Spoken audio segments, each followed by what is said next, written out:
નમસ્કાર મિત્રો, મારું નામ ડૉક્ટર મનીષ કુમાર જેટાંગ. આજે હું વિદ્યાર્થીઓ તમારી માટે એક સરસ મજાનો ટૉપિક લઈને આવી રહ્યો છું. ટૉપિક છે બેન્ઝીન, અને ગુજરાતી મીડિયમના વિદ્યાર્થીઓ માટે આ ટૉપિક મેં રેકોર્ડ નહોતો કર્યો, આગળ ઇંગ્લિશ મીડિયમ માટે કરી ચૂક્યો છું. તો બેન્ઝીન શું છે? બેન્ઝીન સમજવું બહુ જરૂરી છે. તમે લોકો ઓર્ગેનિક ભણો છો, તેની અંદર જેને બહુ કેમિસ્ટ્રી વિશે નથી ખબર, તમને ખબર હશે કે તમને જો તમારો સબ્જેક્ટ કેમિસ્ટ્રી હોય તો તમને કેમિસ્ટ્રી ના સબ્જેક્ટવાળા લોકો એમ કહે કે તમારા લોકોમાં સબ્જેક્ટમાં ચક્કરડા બહુ આવે, પણ એને ખબર નથી કે ચક્કરડું છે શું. ચક્કરડા પર તો ભાઈ અમારી જિંદગી છે, બરાબર? તો બેન્ઝીન શું છે? આપણે બેન્ઝીન વિશે આજે જાણવાનો પ્રયત્ન કરીએ. જુઓ તો પહેલી નજરે સ્ટ્રક્ચર ગમી જાય એવું રેગ્યુલર સ્ટ્રક્ચર છે, સિમેટ્રી, હેક્ઝાગોનલ, બરાબર? તો આ બેન્ઝીન વિશે રસપ્રદ માહિતી માટે આપણે આગળ વધીએ. જો તમે આ ચેનલ પર પહેલી વાર આવ્યા હોય તો પ્લીઝ સબસ્ક્રાઈબ કરો, ન કર્યું હોય તો કરો, લાઈક કરો, શેર કરો. હવે બેન્ઝીન જે છે એ બેન્ઝીનના તમે ઘણા બધા સ્ટ્રક્ચર જોયા હશે અથવા ડ્રો કર્યા હશે. એમાંના તમને ઘણીવાર આ અથવા આ આની જેની ઓળખાણ આપણને કરાવી એ મહાન વૈજ્ઞાનિકનું નામ કેક્યુલ હતું. હવે જ્યારે શરૂઆતના તબક્કાની અંદર બેન્ઝીન વિશે ખબર પડી કે બેન્ઝીનની અંદર 6 કાર્બન છે અને 6 હાઇડ્રોજન છે, પણ એનું સ્ટ્રક્ચર કેવું છે, એની અરેન્જમેન્ટ કેવી છે, એની ગોઠવણી કેવી છે, એ સમજવાનો જ્યારે પ્રયત્ન થઈ રહ્યો હતો ત્યારે આવા સિવાયના પણ ઘણા સ્ટ્રક્ચર લોકોએ રજૂઆત કરેલી. અહીંયા તમે જો ઓલ્ટરનેટ ડબલ બોન્ડ છે, બરાબર? એક ડબલ સિંગલ એ છે. કેક્યુલે આ બે સ્ટ્રક્ચરમાંથી આ સ્ટ્રક્ચરને બેસ્ટ રીતે રજૂઆત કરી. હવે એના માટે એક સરસ મજાની કહાની એવી છે કે કેક્યુલને કેવી રીતે વિચાર આવ્યો કે આ બે સ્ટ્રક્ચરની જગ્યાએ આ વચ્ચે સર્કલ કરવાનું. તો જે લોકો સારા કામ કરતા હોય ને, ભગવાન એની સાથે હોય, એવું કહેવાય છે કે કેક્યુલને રાત્રે સપનામાં કુંડળી મારીને સાપ બેઠેલો દેખાયો, અને એના પરથી એને પ્રેરણા મળી અને એને બેન્ઝીનના આ બે સ્ટ્રક્ચરની જગ્યાએ આ રીતે રજૂ કરવાનું વધારે સરળ સમજ્યું. આ સિવાયના દીવાર છે, કેલસ છે, બેયર છે, આ લોકોએ તો બેન્ઝીનના આ રીતના સ્ટ્રક્ચર આપ્યા હતા કે આવું બેન્ઝીન હોવું જોઈએ. જ્યારે શરૂઆત થઈ હોય ને કે રિસર્ચ કેવી છે કરતા હોય એ ટાઈમની. હવે બેન્ઝીનની જો વાત કરીએ તો તમને ખબર છે કે બેન્ઝીનની અંદર 6 કાર્બન છે અને 6 હાઇડ્રોજન છે. બેન્ઝીનના જે બધા જ કાર્બન છે ને, 6 કાર્બન, એ બધાનું સંકરણ sp2 છે. હવે જો તમને ના ખબર હોય તો થોડીક આપણે વાત કરી લઈએ કે કાર્બન છે એ કાર્બનનો પરમાણુ ક્રમાંક 6 છે, બરાબર? તો એની ઇલેક્ટ્રોન રચનાની વાત કરીએ તો 1s2 2s2 2p2. એટલે કે જ્યારે એ ભૂમિ અવસ્થામાં હોય, ગ્રાઉન્ડ સ્ટેટની અંદર હોય, બરાબર? જ્યારે ગ્રાઉન્ડ સ્ટેટની અંદર હોય છે ત્યારે એની 2p ઓર્બિટલ જે છે એની અંદર 2 ઇલેક્ટ્રોન છે, અને 2s ઓર્બિટલ છે એમાં પણ 2 ઇલેક્ટ્રોન છે, આ રીતે. પરંતુ જો એને થોડી ઉર્જા આપવામાં આવે, એટલે કે સહેજ ઉત્તેજિત અવસ્થા થાય, એનર્જી આપવામાં આવે, એટલે કે એક્સાઇટેડ સ્ટેટમાં શું થશે કે 2s માનો એક ઇલેક્ટ્રોન જમ્પ કરી આ જે 2p ખાલી છે એની અંદર એનું પ્રમોશન થાય. એટલે હવે 2s ઓર્બિટલની અંદર એક ઇલેક્ટ્રોન છે, ત્યારબાદ આ જે 2p છે એની અંદર પણ ઇલેક્ટ્રોન છે એક. એટલે કે એક 2s અને 3 2p કે જેની અંદર શું આવેલું છે? અયુગ્મિત ઇલેક્ટ્રોન છે. યુગ્મિત નથી, અયુગ્મિત ઇલેક્ટ્રોન છે. બીજી વસ્તુ, આ કઈક ઓર્બિટની વાત કરીએ છીએ s. હવે s નો આકાર તમને ખબર છે કે આ રીતે ગોળ સર્કલ હોય. જ્યારે 2p છે એટલે કે p કક્ષક છે એ કેવી હોય? ડમ્બેલ હોય, એટલે એની અંદર 2 લોબ હોય, બરાબર? એક જ ઓર્બિટ, એટલે કે બંનેના આકાર અલગ અલગ છે. હવે જો સંકરણ પામે તો સંકરણની મૂળ જે વ્યાખ્યા છે અથવા સંકરણ જે કહેવા માંગે છે શું કહે છે કે સંકરણ થાય ત્યારે જેટલી કક્ષકોનું સંકરણ થાય એ બધી જ કક્ષકોના આકાર સરખા થઈ જાય અને એની ઉર્જા પણ સરખી થઈ જાય. તમે આની ઉર્જાની ગણતરી કરશો તો આની ઉર્જા 2, ઉર્જાની ગણતરી કરવાનું સૂત્ર શું છે? N+L. તો એ પ્રમાણે આની ઉર્જાની ગણતરી કરશો તો 2s ની જે ઉર્જા છે એ 2 આવશે અને 2p ની ઉર્જા 3. એટલે કે ઉર્જા વચ્ચે બહુ લાંબો તફાવત નથી. ત્યારે જેની વચ્ચે ઉર્જાનો બહુ ઓછો તફાવત હોય એવી કક્ષકોનું સમિશ્રણ થાય. સમિશ્રણ એટલે કે બધી એકબીજામાં ભળી જાય. ત્યારે શું થાય કે એના આકાર સરખા થઈ જાય, તેની ઉર્જા પણ સરખી થઈ જાય. હવે કાર્બન છે બેન્ઝીન, એની અંદર sp2 સંકરણ છે અને sp2 સંકરણનો અર્થ શું થાય કે એની અંદર એક 2s અને 2 2p કક્ષકોનું સમિશ્રણ થશે. બરાબર? તો p કક્ષક 3 છે પણ સંકરણ 2 નું જ થાય છે. તો 2 કક્ષકોનું સંકરણ થાય એટલે ટોટલ કુલ કેટલી કક્ષકોનું સંકરણ થયું? તો 3 કક્ષકોનું સંકરણ થયું. એ 3 કક્ષકોની આકાર અને ઉર્જા સરખી થઈ જશે. માનો કે આપણો આ કાર્બન છે એ sp2 સંકરણ કરે છે તો એક કક્ષક સંકરણ, આ બીજી કક્ષક સંકરણ અને ત્રીજી કક્ષક સંકરણ. તમે જોશો તો એ પ્લેનર ટ્રાયેંગલ એટલે કે એક જ સમતલની અંદર આ રીતે 3 હોય એવું તમને દેખાતું હશે કે જેનો બંધકોણ કેટલો હશે? તો 120 ડિગ્રીનો. હવે તમને એક પ્રશ્ન થવો જોઈએ, શું કે સર આપણી પાસે 2p 3 કક્ષકો હતી, એમાંથી સંકરણ 2 નું જ થયું, તો એકનું તો જેનું સંકરણ થયું છે એની જ આકારને ઉર્જા બદલાણી છે. તો 2p ની એક જે 2p કક્ષક છે કે જેનું સંકરણ નથી થયું માનો કે, તો એના જે આકાર છે, અને આકાર એટલે એની અંદર 2 લોબ્સ આવશે. બરાબર છે? એ 2 લોબ્સ જ રહેશે. હવે એક વસ્તુ સમજજો કે જ્યારે 3 સંકર કક્ષકો એક જ સમતલની અંદર એકબીજાથી 120 ડિગ્રીના ખૂણે હોય તો p કક્ષક કેવી રીતે આવેલી હશે? p કક્ષક કેવી રીતે ગોઠવાયેલી હશે? તો માનો કે આપણે એવું વિચારીએ કે આપણી 3 કક્ષકો એક પ્લેનમાં છે તો p કક્ષક એને આ રીતે પરપેન્ડિક્યુલર એટલે કે 90 ડિગ્રીના ખૂણે ગોઠવાયેલી હશે, જેમાં એનો એક લોબ ઉપર હશે અને એક લોબ નીચે હશે. એવું 6 કાર્બનમાં જોવા મળે છે. બરાબર? એટલે કે એ હું તમને બતાવું, એની પાસે મારી પાસે સ્ટ્રક્ચર છે એના. હા, આ બધાની અંદર શું છે? એક ઇલેક્ટ્રોન આવેલો છે. પછી એ સંકરણ પામી છે કે નથી પામી. હવે બેન્ઝીનના આ સ્ટ્રક્ચરને તમે જો તો શું લાગે છે કે આ 2 કાર્બન વચ્ચે 2 બોન્ડ છે. તો તમે જાણો છો કે એક પાઈ હોય ને એક સિગ્મા હોય. બરાબર? આ કાર્બન વચ્ચે સિંગલ બોન્ડ છે એટલે અહીંયા સિગ્મા હોય. તો એનો મતલબ એવો થયો કે આ એક સિગ્મા, આ બીજો સિગ્મા અને આ ત્રીજો સિગ્મા. તો આ જે 3 સિગ્મા બંધ છે ને મિત્રો, એ 3 સિગ્મા બંધ આ સંકર કક્ષકને કારણે બનેલા છે, જેમાંથી એક હાઇડ્રોજન સાથે બનેલો છે અને બાકીના 2 કાર્બન સાથે બનેલા છે. 6 કાર્બનની સ્ટોરી આ રીતની જ હોય છે. જો મારી પાસે સ્ટ્રક્ચર છે એના, જો આ રીતે દેખાતું હશે તમને. બરાબર? તો જો આ જે ગ્રીન કલરની લાઈન દેખાય છે ને તમને, એ શું છે? એ ગ્રીન કલરની લાઈન એટલે એ તમારી સંકૃત કક્ષકો છે. બરાબર છે? હવે જો મારી પાસે એનું મોડેલ છે, હું તમને મોડેલ બતાવવાનો પ્રયત્ન કરું. હવે આ મોડેલ આમ રાખું ને તો પ્લેનર છે. આમાં જે આ કાળા મણકા છે ને એ બધા કાર્બન છે, વ્હાઇટ છે એ બધા હાઇડ્રોજન છે. આ જે છે એ સિગ્મા બોન્ડ છે, આ સિગ્મા બોન્ડ છે, આ સિગ્મા બોન્ડ છે. વચ્ચે તમને આ રીતે જે આ 2 દેખાય છે એ પાઈ બોન્ડ છે અને વચ્ચે સિગ્મા છે એવું તમારે માની લેવાનું. તો હવે આવું આપણે જો ડ્રો કરવા જઈએ તો શું જોવા મળે છે કે 6 કાર્બન ને 6 હાઇડ્રોજન એક જ સમતલની અંદર આવેલા છે આ રીતે. બરાબર છે? હવે 6 કાર્બન ને 6 હાઇડ્રોજન એક જ સમતલમાં છે ત્યારે તમે જો કે હું તમને આવી રીતે બતાવવાનો પ્રયત્ન કરું તો તમને 6 કાર્બન ને 6 હાઇડ્રોજન એક જ સમતલમાં દેખાશે. પણ આ જે મેં ડબલ લગાડેલા છે, જેને હું પાઈ બોન્ડ કહું છું, એ જો કેવી રીતે વળેલા છે.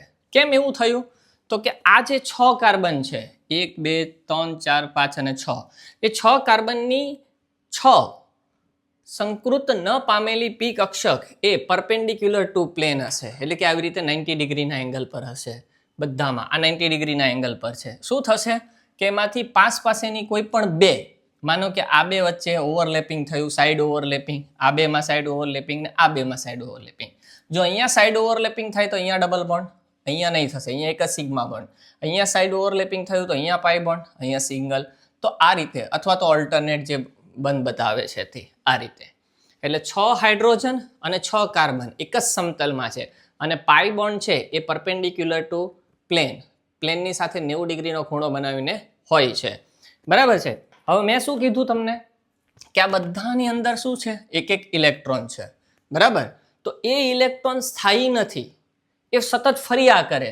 એટલે કે ઇલેક્ટ્રોન આમાંથી આમાં આમાં આમાં આમાં એમ સતત રોટેટ થયા કરે.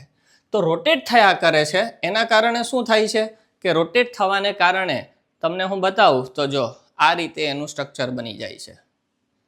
દેખાય છે તમને? એટલું ઝડપથી ફરતા હોય છે કે ઇલેક્ટ્રોનનું વાદળ તમને દેખાશે. આ વાદળ ઉપર અને નીચે અને પી ઓર્બિટની અંદર જે સંકરણ નથી થયા એની અંદરના ઇલેક્ટ્રોનને કારણે ભ્રમણને કારણે થાય છે. આપણે પી ઓર્બિટને હટાવી દઈએ તો આપણને કંઈક આવું સ્ટ્રક્ચર દેખાશે. બરાબર. તમને મારા ખ્યાલથી તમે એમ કહી શકો કે સર આપણે આ એક રકાબી જેવું સ્ટ્રક્ચર આપણને દેખાય છે. તો હા, આ કેવું છે, રકાબી જેવું જ આપણને સ્ટ્રક્ચર દેખાય છે. બરાબર. એટલે એનો મતલબ એવો થયો કે બેન્ઝીનના જે 6 કાર્બન છે, બરાબર, એ 6 કાર્બનની અંદર 6 પી કક્ષકો જે છે, તમે આનો પાછો ગલત અર્થ કરશો. 6 પી કક્ષક એટલે કયા અર્થમાં કહું છું? 6 2p કક્ષકો કે જેનું સંકરણ થયેલું નથી, એની અંદરના જે ઇલેક્ટ્રોન છે એ ઇલેક્ટ્રોન શું થાય છે? સતત ફરે છે. સતત ફરે છે. આ અહીંયા જમ્પ કરશે, અહીંયા જમ્પ કરશે, અહીંયા જમ્પ કરશે, આ અહીંયા કરશે, આ અહીંયા ને આ અહીંયા. એટલે એક તો એનો મતલબ એવો થયો કે બેન્ઝીન છે એ એક સમતલીય હેક્ઝાગોનલ એટલે આપણે એમ કહીએ કે 6 ખૂણા પડે છે એની અંદર અને ફ્લેટ સ્ટ્રક્ચર છે. ફ્લેટ સ્ટ્રક્ચર છે એટલે એ બધા એક જ પ્લેનની અંદર આવેલા છે. અને આ જે બેન્ઝીનના 6 પાઈ ઇલેક્ટ્રોન છે સતત ભ્રમણ કરે છે એના જ કારણે એની પાસે સ્ટેબિલિટી છે, એટલે કે એની પાસે સ્થાયીતા છે. તમને આગળ જતા હમણાં વાત કરું કે બેન્ઝીન છે એ કેમ આટલો બધો સ્થાયી છે. કદાચ તમે આવું ભણીને આવ્યા હશો. બરાબર. હવે આગળ હમણાં મેં તમને વાત કરી હતી ને કે બેન્ઝીનની અંદર આપણે જે સ્ટ્રક્ચર ડ્રો કરીએ છીએ આ રીતે ડબલ બોન્ડ, બરાબર, એની જગ્યાએ સર્કલ કરવું વધારે બેટર છે. કેમ? એ સર્કલ ડ્રો કરવાથી શું થશે તો કે તમને ઓલ્ટરનેટ ડબલ બોન્ડ બતાવીને રિપ્રેઝન્ટ કરવા કરતાં આવું સર્કલ ડ્રો કરવામાં આપણે વધારે એને સામાન્ય રીતે વધારે સારી રીતે શું કરી શકીએ છીએ? રિપ્રેઝન્ટ કરી શકીએ છીએ. હવે ડબલ બોન્ડ અને સિંગલ બોન્ડની જ્યારે વાત કરતા હો તો તમને ખબર હશે કે કાર્બનમાં કાર્બન સિંગલ બોન્ડ હોય, બરાબર છે. તો એ સિંગલ બોન્ડની જે બંધ લંબાઈ છે એ જનરલી જે નોંધાય છે 154.1 પિકોમીટરની નોંધાય છે. અને જો કાર્બન વચ્ચે ડબલ બોન્ડ હોય એટલે કે આલ્કીનની વાત કરતા હો તો એની બંધ લંબાઈ 133.7 પિકોમીટર તમને નોંધાય છે. આ તમે કદાચ જાણતા હશો. તો એનો મતલબ એવો થયો કે બેન્ઝીનમાં જ્યાં ડબલ બોન્ડ છે ત્યાં 133.7 અને જ્યાં સિંગલ બોન્ડ છે ત્યાં 154.1ની પિકોમીટરની બંધ લંબાઈ હોવી જોઈએ. પણ નહીં, બેન્ઝીનની જે 6 બંધ છે એ 6 બંધ એક સમાન છે અને એની જે બંધ લંબાઈ છે 139.5 પિકોમીટર છે. બંધ લંબાઈ કેવી છે? સરખી. એનો મતલબ કદાચ એવો થાય કે બેન્ઝીનની અંદર જે ઇલેક્ટ્રોન છે એ એટલા ઝડપથી ફરે છે કે બંધ લંબાઈને ફેરફાર થવાનો સમય જ નથી મળતો. હું શું કહેવા માંગુ છું? આ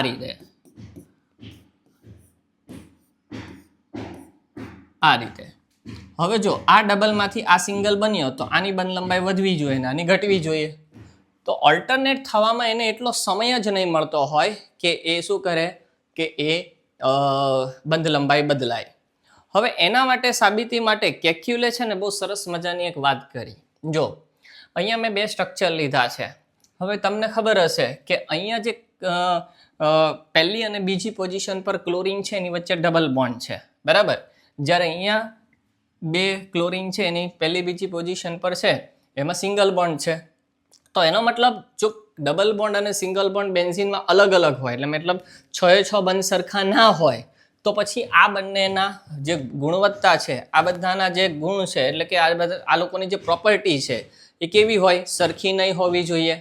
પરંતુ કેક્યુલે એ પ્રૂવ કર્યું છે કે તમારા આ ક્લોરીન વચ્ચે ડબલ બોન્ડ છે અને આ ક્લોરીન વચ્ચે સિંગલ બોન્ડ છે તો તો પણ બંનેને તમે 1,2 ડાય ક્લોરો બેન્ઝીન નામ આપો તો ચાલે. મતલબ એની બધા જ એના ગુણધર્મો એ કેવા જોવા મળે છે? તો કે એ બધાના ગુણધર્મો કેવા છે? સમાન છે. એવું નથી કે આના ગુણધર્મ કંઈક અલગ છે ને આના ગુણધર્મ કંઈક અલગ છે.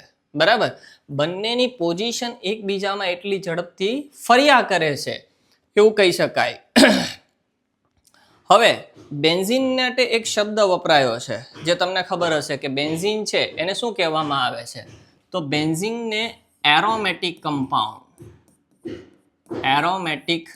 કમ્પાઉન્ડ કહેવામાં આવે છે.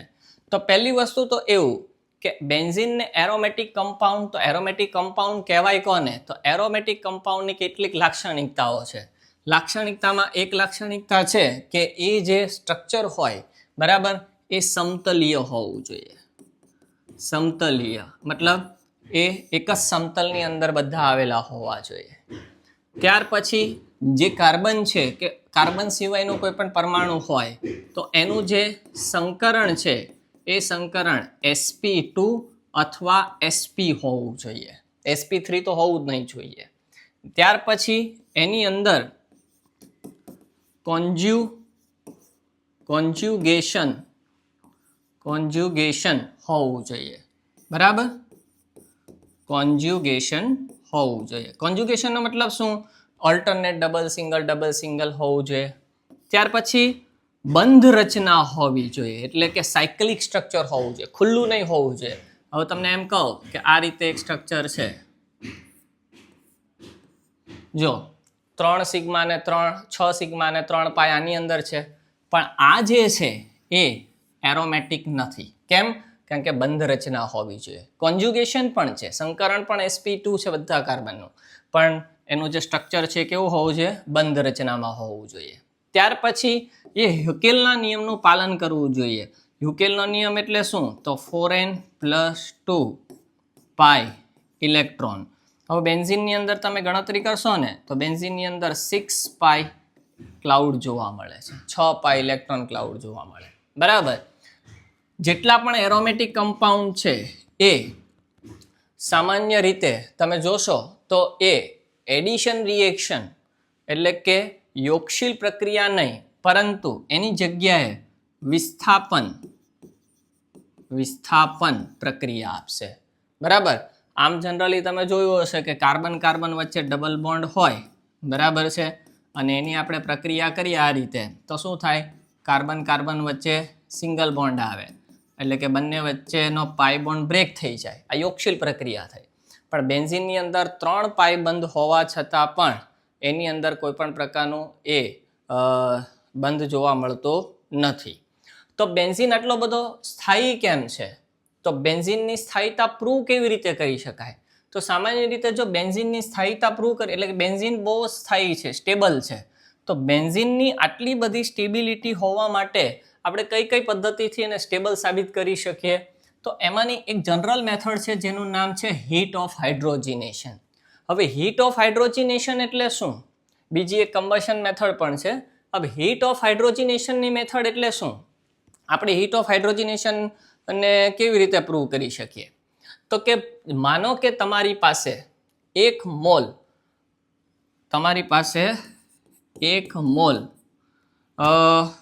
જેની અંદર પાઈ બોન્ડ ઉપલબ્ધ છે એવા, બરાબર, કોઈ પણ કમ્પાઉન્ડ છે આપણી પાસે કે જેની અંદર પાઈ બોન્ડ છે, તો એવા 1 મોલ અનસેચ્યુરેટેડ કમ્પાઉન્ડ હોય એને તમારે હાઇડ્રોજિનેશન કરવું હોય, એટલે કે તમારે એની અંદર હાઇડ્રોજન ઉમેરવો હોય, જેમ કે કાર્બન ડબલ બોન્ડ, બરાબર, એની અંદર આપણે H2 એડ કરીએ તો પાઈ બોન્ડ બ્રેક થશે.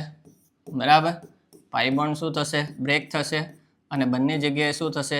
એક હાઇડ્રોજન ઉમેરાઈ જશે.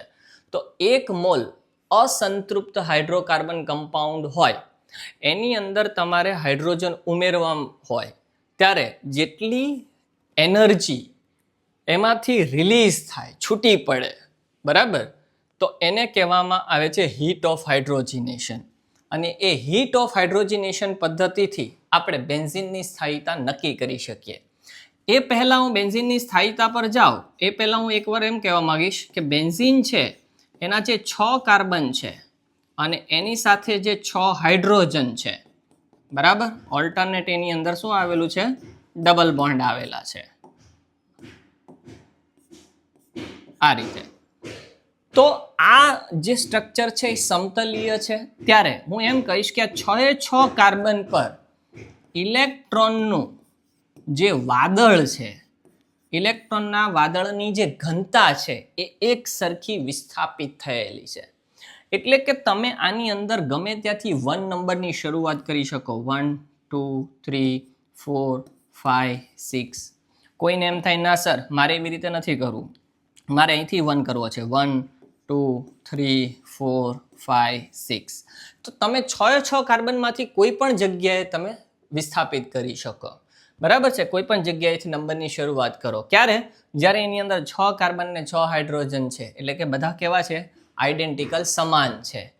હવે હીટ ઓફ હાઇડ્રોજનેશનની મેં બહુ સારી એવી રેફરન્સ બુક પરથી આ ચાર્ટ બનાવેલો છે. બરાબર. હવે તમે જો, માનો કે મારી પાસે સાયક્લોહેક્ઝીન છે, માનો કે મારી પાસે સાયક્લોહેક્ઝીન છે, બરાબર, એટલે કે એક પાઈ બોન્ડ છે. તો એક પાઈ બોન્ડને બ્રેક કરવા માટે એક H2 મોલિક્યુલની મારે જરૂરિયાત થશે. બરાબર છે, એક H2 મોલિક્યુલની જરૂરિયાત થશે.